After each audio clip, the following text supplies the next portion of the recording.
How should men deal with midlife crisis? Well, one of the ways, according to a couple of articles I read in 2023, is to make a significant and meaningful vocational transition.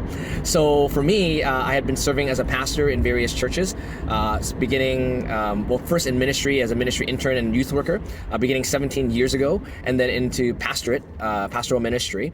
And in 2022, actually, I started praying with my wife, discussing with my wife about this ministry transition now into an itinerant ministry role, which simply means I go to different churches to preach and do various trainings. And I felt strongly that that's what the Lord wanted me to do.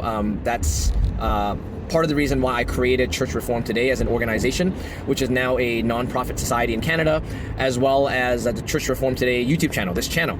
And this is a part of it, as well as, of course, visiting various churches and teaching and preaching there. But in order to make that transition, there's a lot that we needed to do and talk about and pray and prepare. I had to prepare a small little source of income and things like that, and get our finances in order, and what does it look like, transition out of my local church well. But all of it, as I was making those transitional steps, it was in 2023 when I read that article about making that vocational change, meaningful vocational change. And the reason for making that is, and making that right before and during the beginning of the midlife crisis, which is around age 40, which is midlife 40, 45. So they're assuming that a person that gets married, has children, the children by later midlife would be maybe in their 50s, their children will be in teenage stage.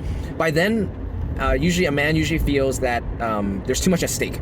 You know, you've already maybe close to paying off your mortgage, or at least halfway done.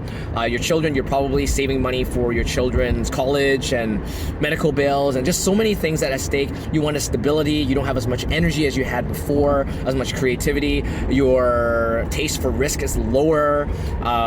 Your depending on your wife and whether she's a stay-at-home mom or her career path as well, it will be harder to make that transition. Not to mention, by the time you're 50, your parents are probably, if they have some financial needs or medical needs, you'll probably need to put more resources, time, energy, money for your parents. So you're in that sandwich generation, certainly so when you're 50. So around when you hit 40 or right before, I'm 38, to make that significant vocational change is around the time when you kind of feel that lull in your career. Maybe you feel a little bit more creativity. Maybe you feel like maybe you can start your own business.